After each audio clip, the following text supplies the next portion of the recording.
Hello, welcome to lesson 7 on the topic permutation combination.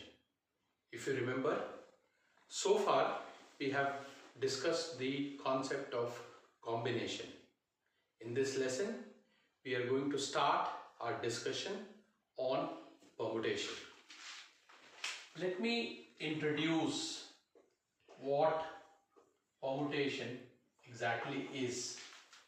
In combination, we were primarily looking at selecting things, whereas permutation is the concept where we are talking about both selection and arrangement, and that is the basic difference between permutation and combination. So, to repeat, while combination happens to be selection only, permutation is selection and arrangement. Okay, now suppose there are n different things and we are talking about the permutation taken R at a time. What does this mean logically? This means out of n different things, we have to first select any R things, and then after selection we have to arrange those R things. Alright, how will we define this as? We will define this as NPR. The P here stands for permutation. We will represent this as NPR. And what is NPR? NPR is n factorial upon n minus r factorial. This is the formula for permutation, n factorial upon n minus r factorial. Alright? Okay, let me give you an example. Suppose a teacher calls 7 students to his cabin. Right? Please listen carefully. A teacher calls 7 students to his cabin, and once he calls these students, he has got only 3 chairs to offer them. Okay, so logically we are looking at 7p3. Now how is it 7p3? Let me explain. First, we will have to identify which 3 children are going to be offered a seat, right? And then they will be arranged because they will be seated in a particular arrangement. So we are logically talking about 7p3. Now what is 7p3? 7p3 is 7 factorial upon 7 minus 3 factorial. So what will this be? This will be 7 factorial upon 4 factorial. How do we calculate this as? 7 into 6 into 5 into 4 factorial upon 4 factorial. The 4 factorial getting cancelled, and therefore the final result will be there are 210 different ways of doing so. Correct? Alright. Now we have calculated this using this formula of NPR. Now just like we looked at a shortcut for NCR, the same way we will look at a shortcut for NPR. So if I have to calculate 7p3 easily, what is the shortcut? The shortcut is start from 7 and write down the next 3 numbers. Start from 7 and write down the next 3 numbers. So 7 into 6 into 5 will be 7p3. This will be the shortcut for NPR. Okay? I have been telling you right from the beginning that when we talk about these concepts in permutation combination, we must always go back and understand what is the logic. So now I am going to explain. Now I am going to explain the logic to you. So we'll make use of this part to understand the logic of what is happening. Alright?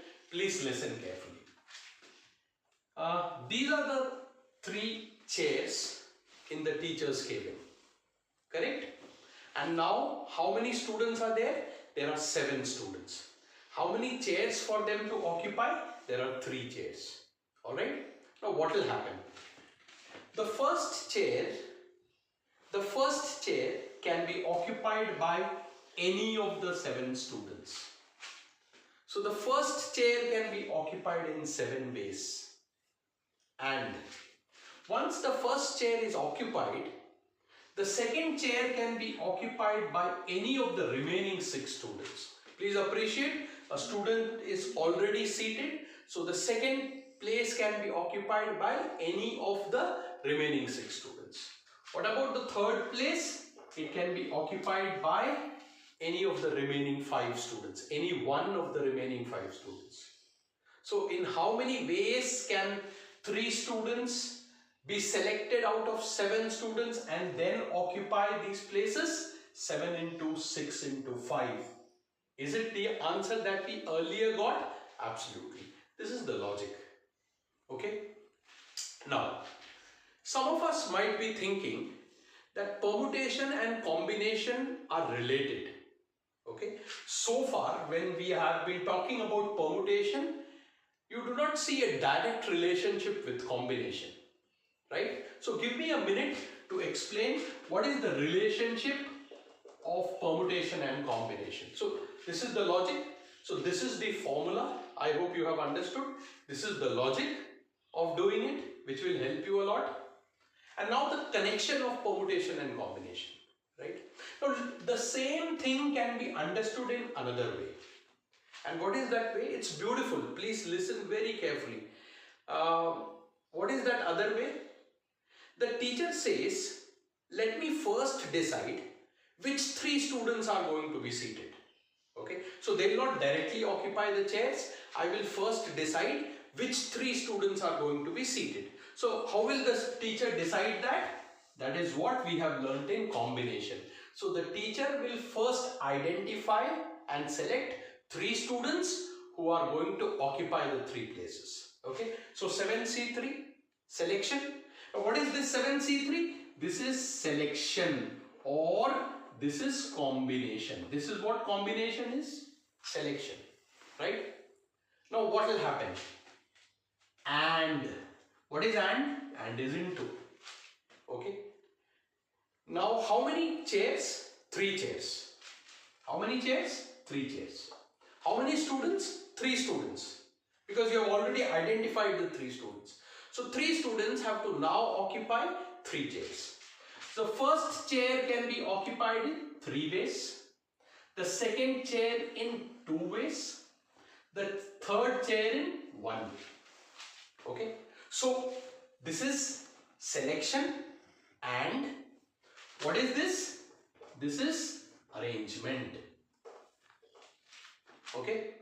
So what is permutation? Permutation is selection and arrangement. Is it what we have been talking about? Absolutely. And how is it related to combination? It is combination and arrangement.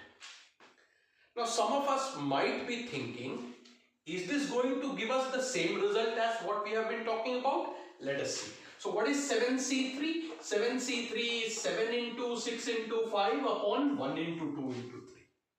What are you multiplying it with? You are multiplying it with 3 into 2 into 1. So is this going to get cancelled out? Absolutely. What is going to be my final answer? 210. Okay. So students, in essence, permutation, when we talk about permutation, permutation is nothing but selection and arrangement, or combination and arrangement. Okay. This is the basic concept of permutation. Now let me take you to the next part. I hope you have understood this part pretty well, because this is going to be important for all of us. Absolutely logical, right? Absolutely logical. Okay. Now let me explain the same thing in another way and bring you to a very important result. We'll try and get to a very important result through this explanation. Alright? Please listen carefully. Suppose I talk to you about the permutation of n things taken all at a time. Okay, what am I talking about? I'm talking about the permutation of n things taken all at a time. Alright? Okay. What does this logically mean? This logically means two things. N things are to be selected out of n things. Listen to this statement again. N things are to be selected out of n things. And then they have to be arranged. So what is this result? This result will be NPN. What is NPN? N factorial upon n minus n factorial. What is this? N factorial upon 0 factorial. What will be the final result? N factorial. So, the permutation of n things taken all at a time, the final result will be n factorial. What are we talking about logically? We are saying that n things will be selected out of n things. N things will be selected out of n things and then arranged. Okay. Now, one very important question to all of you. Does selection make any sense? No. Why? Because it can be done in only one way. Alright? It can be done in only one way. Right? Because the number of things selected is equal to the number of things present. So selection can be done in only one way. That means whatever result we are getting here is only because of the arrangement. I hope this is making sense to you. Whatever result we are getting here is only because of the arrangement. And therefore, from here, we come to a very, very important learning. N different things can be arranged. N different things can be arranged in a straight line. We'll also call it as linear in n factorial ways. N different things can be arranged in a straight line linearly in n factorial ways. Alright. So suppose somebody asks you a question. There are 5 chairs and 5 boys. Right? In how many ways can 5 boys occupy 5 chairs? You can from now on directly get to the answer. Okay, so n different things can be arranged in a straight line in n factorial ways if there is no other condition. Alright, this was the concept of permutation. We'll take this concept and develop it further in the subsequent lesson. Thank you.